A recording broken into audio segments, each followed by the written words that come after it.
waxaad ku dagaalamaysaa waa xaq baad ku dagaalamaysaa dowladda federaalka oo ilaahay ka baqa Somaliland looma dhama waxaa ka maqan owdal waxaa ka maqan RSC war Somaliland aad ku haysaa ka dhaafa war ninkan 2 sano waxaad siiseen dadkan ay dagaal iyo dhibaato 8 bilood ayaa la soo tumay war waxaas fiiriya ma aha inaad maalin walba caburisaan inaad caburisaan ma aha oo calanka buluuga lala dagaalamo ma aha war ilaahay ka baqa war muxuu ahaa dawladda ilaahay ka baqa nimankan waa laga gardaray RSC waxa looga gardaray waxay tahay iyadoo 8 bilood la soo garaacayo haddana 2 sano la sii aqoonsi aad siiseen yaa haddana kala noqonaysaan calashaan waxa ka shaqeynaya wasiirada xamar joogo xildhibaanada ah iyo xildhibaanada oo reer isaaq ah ilaahay ka baqa meeshaas looma wada dhama reer Somaliland yaan la dhihin hal magaalo waa Hargeysa bis inta hartay ilaahay ka baqa war ilaahay ka baqa war xaq ilaaliya war ummad badanaad waxaad ka tihiin muxuu ahaa haddana yaan dagaal la gelinayn dadkan dagaal buu rabaa Muuse Biixi oo isagoo Itoobiyaanka wato masaasan dagaal ku tirin Itoobiyaanka intay qabtaan ay la dagaalamaan cidaan la dhameeyo no ma fiicna saas oo kale war ilaahay ka baqa dawladda dadkan shacabka ayaa kulli waxa wada tihiin madaxweyne ilaahay ka baqa war in dadkan ilgaaraha loo fiiriyo war xildhibaanada meesha jooga wasiirada meesha jooga uu ugu weyn yahay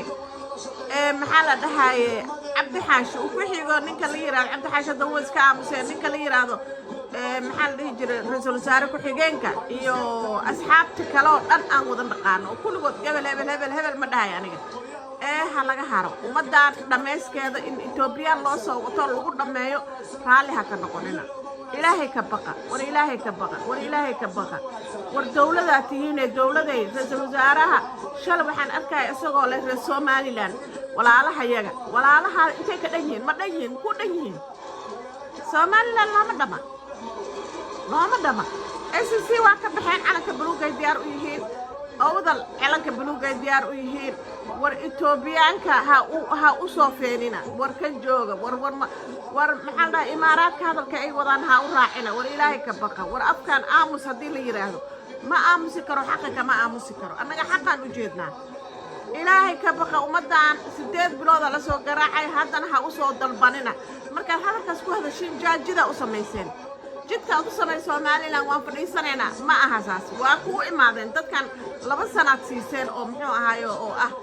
inaad aqoonsataan muxuu ahaayo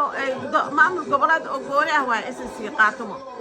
marka ilaahay ka baqa war Soomaalinimada la dagaalamayo fiiriya war ummad idinku dhex jirta Soomaalinimada la dagaalamayo waa u jeednaa anaga wax kasta waa ka baxsanaa ilaahay ka baqa anaga ma aamusi karna afka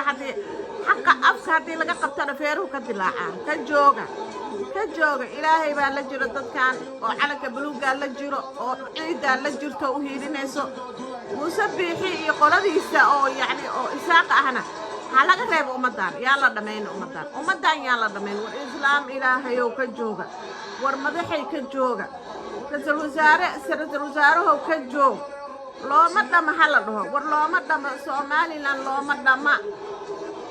heshiisna maba ka samaysan karaanbo ilaa inay dilaan haddana mar labaad haddana